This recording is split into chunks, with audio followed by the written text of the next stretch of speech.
Macmillan Audio presents the unabridged recording of The Other Story by Tatiana De Rosnay, read by Simon Vance.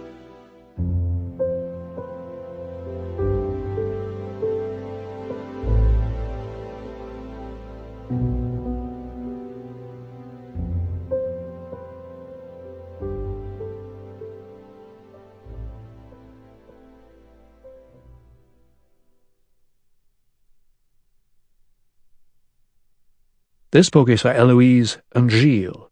They know why. And for Sarah Hirsch. She knows why as well. In Memoriam. My grandmother, Natasha Kolchin de Rosnay, St. Petersburg, 1914, Sens, 2005.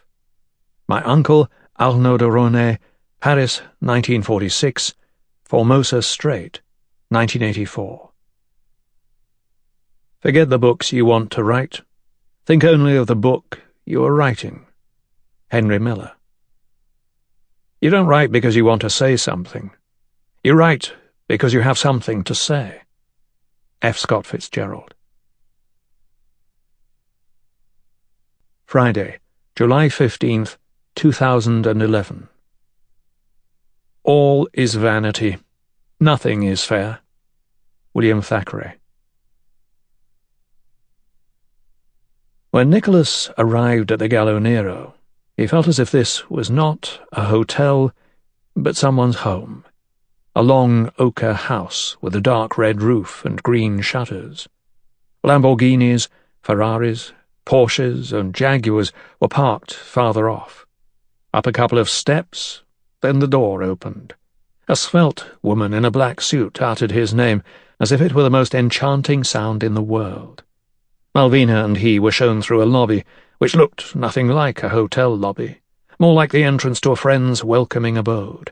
Tiled floors, beamed ceilings, a stone fireplace with a painting of a rooster hanging above it, comfortable white sofas, bright-coloured cushions, plants, low tables, stacks of books and magazines. Through the open bay windows he could see out to the candlelit terrace and hear the murmur of voices, laughter, the click of ice cubes, the tinkle of a piano playing The Girl from Ipanema. The Gallo Nero smelled of cinnamon and sunshine, lemon and lavender, but also, most important, of pleasure and money. 2 weeks ago, in Paris, on a sweltering day in the beginning of July, a blue-eyed journalist from a glossy magazine, Frédérique, a pretty girl with a toothy smile, had murmured over lunch at the Cigare Recamier, "Nicholas, you must go to the Gallo Nero."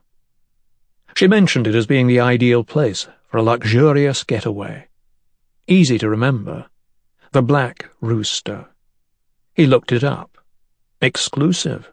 The kind of spot the happy few discreetly flocked to. The resort was situated on a tiny island off the Tuscan shore. It had a private, rocky beach, accessed by a James Bond-like elevator built into the cliff, a famous chef, tennis courts, and a kidney-shaped seawater pool. The prices were indecent. But this was tempting. He was longing to escape from the stuffy Parisian summer, and he had not been back to the Italian seaside since 2003, since that trip with François, his best friend. He called the Gallo Nero, and the condescending person who answered the phone announced, "I'm sorry, signor, there are no vacancies for that week. We are booked months in advance." He mumbled an apology, and this, "Can I leave my name and number in case you do have a vacancy? It's my girlfriend's birthday, and, well," a sigh on the other end of the line. He assumed the sigh meant a yes, so he muttered, "Nicolas Colt." Before he could get started on his number, a strangled moan was heard. "Excuse me?" gasped the woman, as if someone was throttling her. "You said Nicolas Colt?" He was getting used to this, but it had not yet begun to weary him. "The writer? The author of The Envelope? Signor Colt, you should have told me right away who you were. Of course—" Sample complete. Ready to continue?